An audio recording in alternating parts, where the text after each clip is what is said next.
कि एआईएमआईएम इस बार तकरीबन 50 सीटों पर अपने उम्मीदवारों को उतार सकती है। तो उसी पैटर्न को आगे बढ़ाना चाहते हैं असदुद्दीन ओवैसी। अभी बाई इलेक्शन हुआ था 4 सीटों पर, उसमें भी हिंदू प्रत्याशी उन्होंने उतारे थे। एआईएमआईएम का मानना है कि हमारे लिए जो भी वोटर्स हैं एक्सेप्टेबल हैं, चाहे वो हिंदू हो मुस्लिम हैं।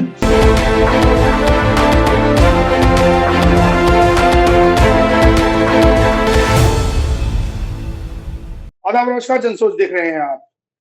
देश के अंदर राजनीति पल पल बदल रही है और लगातार इलेक्शन भी चल रहे हैं। दिल्ली में इलेक्शन हुआ और भारतीय जनता पार्टी ने अपने बलबूते सरकार बनाई, जबकि आम आदमी पार्टी के लोग कयास लगा रहे थे। अब कुछ दिनों में बिहार के अंदर इलेक्शन आने वाला है। बिहार में क्या होने वाला है, क्या होने जा रहा है, ये सारी चीजें हम जानेंगे। और जानने के लिए हमारे साथ हैं वरिष्ठ पत्रकार है, बिहार में इस वक्त है फैज अल फैजी साहब, जो कि वरिष्ठ पत्रकार है। उनसे जानने की कोशिश करेंगे इस बार कौन सी पार्टी कितना अपना दमखम दिखाएगी, क्योंकि हैदराबाद से असदुद्दीन ओवैसी भी वहां पर चुनाव लड़ने के लिए जा रहे हैं।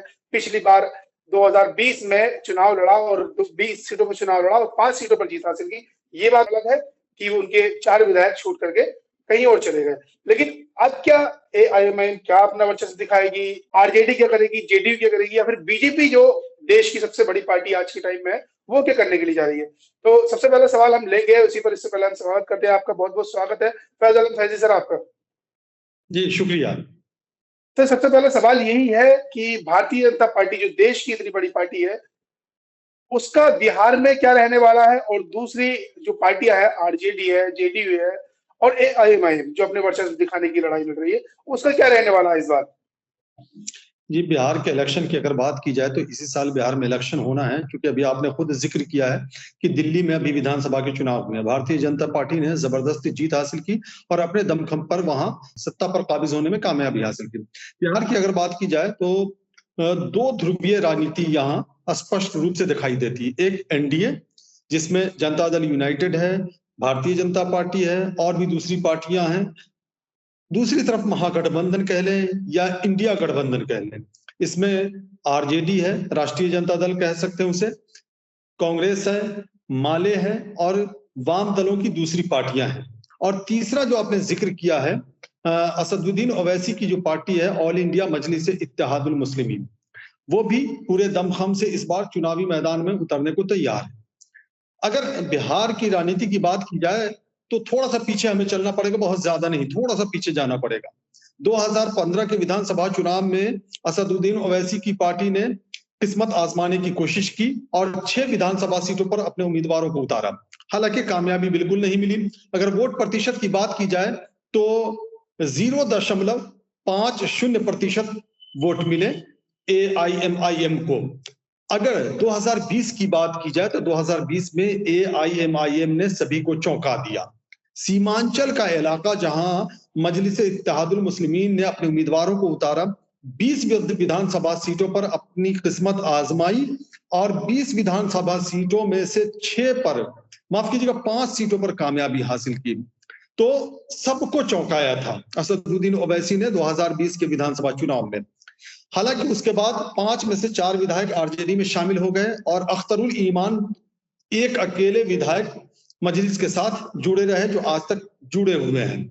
इस बार जो सुगबुगाहट है उसके मुताबिक ये अंदाजा लगाया जा रहा है और ये कयास आराइयां जोरों पर हैं, बल्कि ये बातें बाहर भी निकल करके अब छन करके सामने आ रही है कि एआईएमआईएम इस बार तकरीबन 50 सीटों पर अपने उम्मीदवारों को उतार सकती है। न सिर्फ सीमांचल के इलाके में बल्कि और दूसरे इलाके में जहां ये कह सकते हैं कि मुस्लिम मतदाताओं की संख्या अधिक है, तो वहां मजलिस अपने उम्मीदवारों को उतार सकती है, यानी कि 20 सीटों से ज्यादा सीटों पर अपने उम्मीदवार को उतार सकती है। अब सवाल ये पैदा होता है कि अगर असदुद्दीन ओवैसी अपने दमखम पर अपने उम्मीदवारों को उतारते हैं तो उसका नतीजा क्या होगा। देखिए, अभी हाल ही में चुनाव हुए हैं, दिल्ली में विधानसभा के चुनाव हुए, 70 विधानसभा की सीटें हैं, बिहार में 243 विधानसभा की सीटें हैं।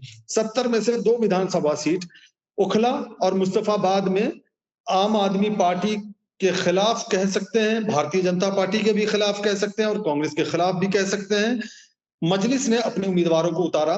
और आपने देखा कि बड़ी मुश्किल से ओखला सीट पर आपको कामयाबी मिली और अमानुल्लाह खान जो वहां से विधायक रहे हैं वो जीतने में कामयाब हुए। मुस्तफाबाद की अगर बात की जाए, मुस्तफाबाद में चूंकि मजलिस को ज्यादा वोट, हालांकि वोट तो ओखला में भी बहुत ज्यादा है, लेकिन मुस्तफाबाद में वोट जो है इसकी वजह से वहां भारतीय जनता पार्टी को कामयाबी मिली, जिसका खामियाजा आम आदमी पार्टी को भुगतना पड़ा या उठाना पड़ा। तो महागठबंधन कह सकते हैं या इंडिया गठबंधन कह सकते हैं, इसके जो नेता हैं ये लगातार इल्जाम लगाते रहे हैं कि असदुद्दीन ओवैसी भारतीय जनता पार्टी के बी टीम के तौर पर काम करते रहे हैं।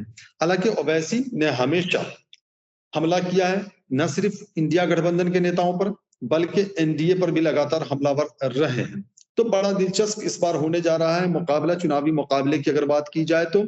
और वैसे भी कहा जाता है कि बिहार और उत्तर प्रदेश की सियासत ऐसी है कि अगर यहाँ जिसने भी जीत का पताका लहरा लिया वो दिल्ली की सत्ता पर काबिज होने में कामयाब हो सकता है या हो सकती है। गठबंधन की अगर बात की जाए तो हो सकता है कह सकते हैं, और राजनीतिक पार्टी की बात की जाए तो हो सकती है कह सकते हैं। तो हम केंद्र के सत्ता की बात कर रहे हैं और दिल्ली में तो अभी विधानसभा के चुनाव हुए हैं, तो ये कुल चीज निकल करके सामने आ रही है।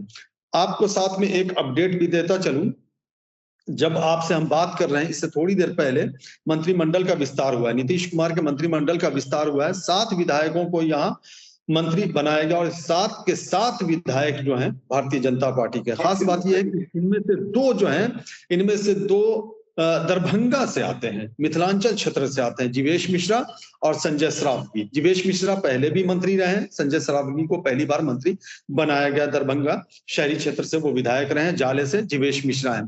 तो मिथिलांचल पर खास ध्यान दिया जा रहा है।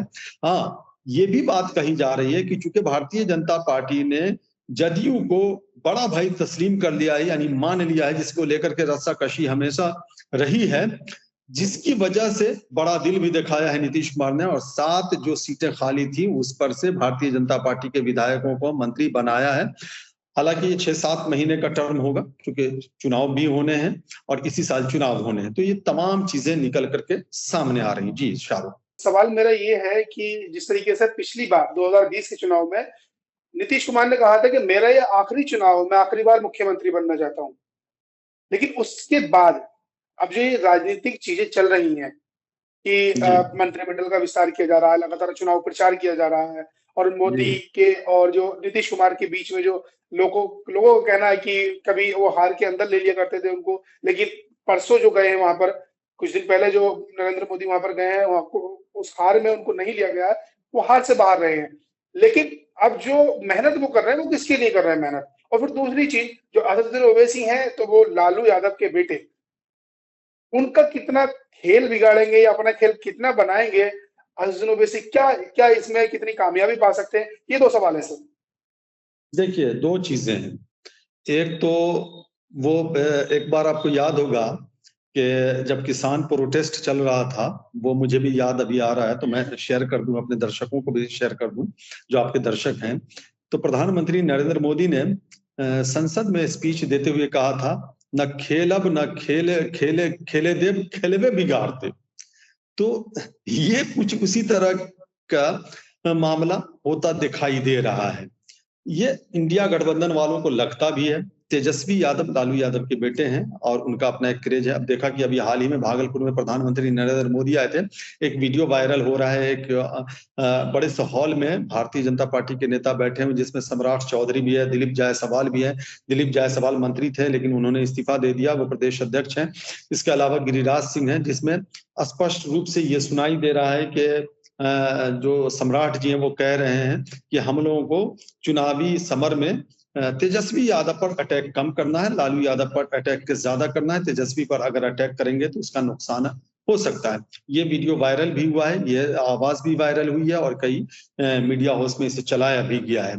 मतलब यह है कि तेजस्वी यादव ने अपनी छवि कुछ इस तरह से बनाई है जिसकी वजह से न सिर्फ उनकी प्रासंगिकता बढ़ी है बल्कि उनकी मकबूलियत में भी इजाफा हुआ है, पॉपुलैरिटी में भी उनके इजाफा हुआ है, क्योंकि वो नौजवानों की बात करते हैं, आम लोगों के बीच में जाते हैं और आम लोगों के बीच में जा करके उनको छूने की कोशिश करते हैं जो वो पसंद करते हैं, यानी कि वो उस चीज को अपनाते हैं जिसे लोग पसंद करते हैं। अगर नीतीश कुमार की बात की जाए तो ये आपने सही कहा कि 2020 के चुनाव में नीतीश कुमार ने कहा था कि ये मेरा आखिरी चुनाव है, लेकिन अब नीतीश कुमार ने अपने बेटे को प्रोजेक्ट किया है, राजनीति में ला दिया है नीतीश कुमार ने, तो जाहिर सी बात है, उनकी मजबूरी भी है, वो चुनाव में रहेंगे।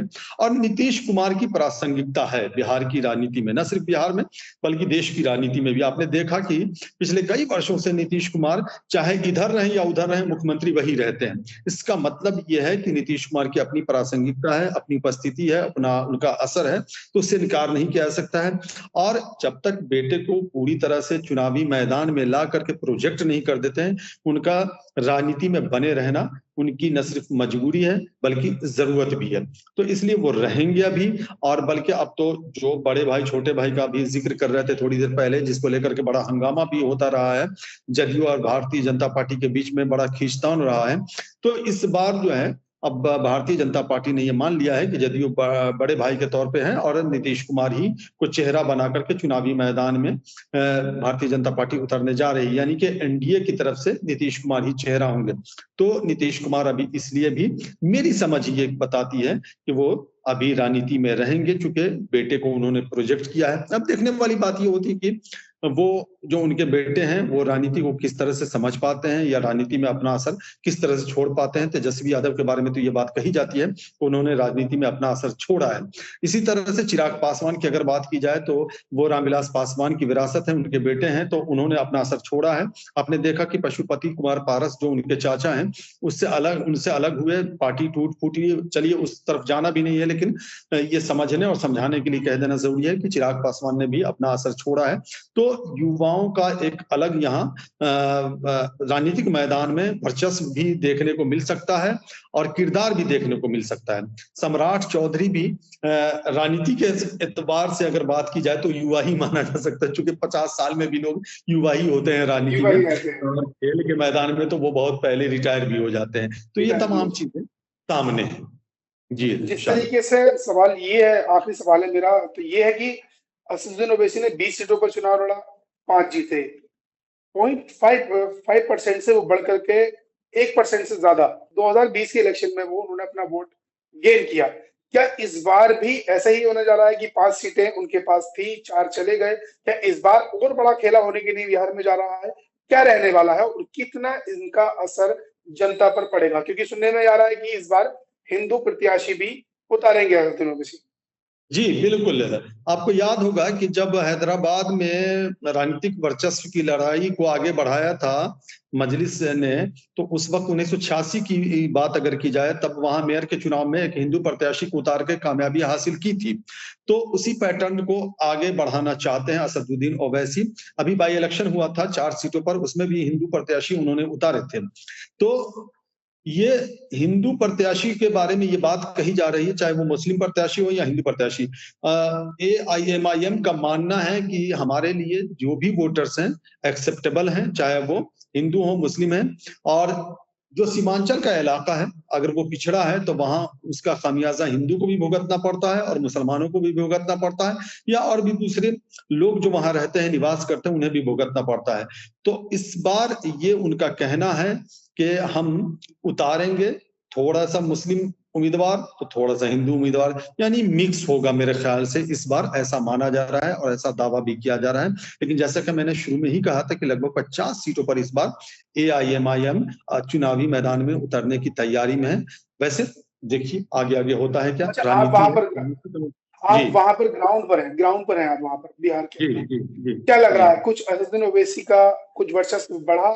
क्या है, मतलब कितनी चीजें उनके पास इस वक्त लोग उनसे प्रभावित हुए हैं, उनके लोगों से प्रभावित हुए, नेताओं से प्रभावित? उनकी जो राजनीति है वो स्पष्ट है, उनकी जो राजनीति है वो बिल्कुल खुला मंच है।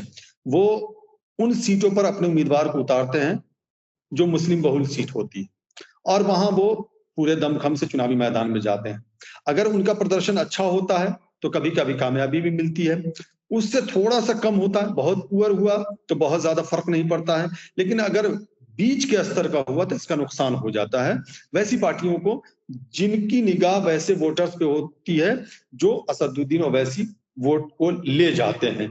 और जैसे कि मैंने शुरू में ही कहा था कि इंडिया गठबंधन वाले नेता लगातार इसी वजह से आक्रामक रहते हैं असदुद्दीन ओवैसी पर कि वो भारतीय जनता पार्टी के बी टीम के तौर पर काम करते हैं। अब वैसे देखिए, चुनाव है, कुछ कह नहीं सकते हैं। हाँ, लेकिन सीमांचल का इलाका मुस्लिम बहुल है, वहाँ मुसलमान भी हैं और दूसरी कम्युनिटी के भी लोग हैं, दूसरे धर्मावलंबी भी हैं, मुस्लिम धर्मावलंबी में सब है वहाँ। और इसमें कोई शक नहीं कि वो पिछड़ा हुआ इलाका है, वहाँ विकास की बहुत आवश्यकता है और जिसको वो बनाने की कोशिश भी करते हैं। पिछले चुनाव में भी आपने देखा, आगे भी करेंगे ही, जैसा कि वो इशारा कर भी रहे हैं। अब देखिए आगे आगे क्या होता है। वोटर्स जहां जाएंगे, जाहिर सी बात है उन्हें कामयाबी मिलेगी। ये तो भविष्य के गर्त में छुपा हुआ है। वैसे कुल मिलाकर के ये कहा जा सकता है कि मुकाबला तो दो ध्रुवीय होगा और ट्रायंगुलर बनाने की कुछ इलाकों में कोशिश असदुद्दीन ओवैसी जरूर करेंगे। ट्रायंगल बनाने की कोशिश असदुद्दीन ओवैसी करेंगे। कितनी कामयाबी मिल पाती है, ये तो चुनाव के बाद ही जब रिजल्ट आएगा तब पता चलेगा, या कितने प्रत्याशी उतारते हैं वो पता चलेगा। हमसे बात करने के लिए फैसल बहुत-बहुत शुक्रिया, बहुत-बहुत धन्यवाद कि आपने बिहार की ग्राउंड रिपोर्ट हमें दी और बताया कि किस तरीके से बिहार की राजनीति में चल रहा है, नीतीश कुमार के बाद में कौन है, या फिर बीजेपी क्या करना चाह रही है, या फिर लालू यादव के बेटे क्या करने के लिए बिहार के अंदर जा रहे हैं। और आने वाले वक्त में लगातार हम आपसे बात करते रहेंगे, कोशिश करेंगे क्या कि और ज्यादा बात हम आपसे करें, क्योंकि वक्त की कमी है, सोशल मीडिया का ये टाइम है, ज्यादा लंबी चीजें खींच नहीं सकते। तो हम आपसे अभी अलविदा लेते हैं। बहुत बहुत शुक्रिया, बहुत बहुत धन्यवाद और आने वाले वक्त पर बिहार के ऊपर इसी तरीके से चर्चा करते रहेंगे। बहुत बहुत शुक्रिया सर। और अगर आपको ये खबर अच्छी लगी हो, विश्लेषण अच्छा लगा हो, वहाँ की ग्राउंड रिपोर्ट अच्छी लगी हो, तो आप हमारे चैनल को सब्सक्राइब कर सकते हैं, वीडियो को शेयर कर सकते हैं, लाइक कर सकते हैं और अपनी राय कमेंट में छोड़ सकते हैं। कमेंट करके बता सकते हैं कि आपको ये वीडियो कैसा लगा, वहाँ की जो चीजें हैं, जिस तरीके से 4 हिस्सों में बैठा हुआ है, उसके बारे में आपकी क्या राय है। क्या असदुद्दीन ओवैसी करने जा रहे हैं, या नीतीश कुमार, या बीजेपी, या फिर आज जेडीयू जो भी चीज करने के लिए जा रही है, वो आप हमें कमेंट में बता सकते हैं। आने वाले वक्त में हम कोशिश करेंगे और आपके लिए इसी तरीके का विश्लेषण या बाकी ग्राउंड रिपोर्ट आप तक पहुंचाए। शुक्रिया।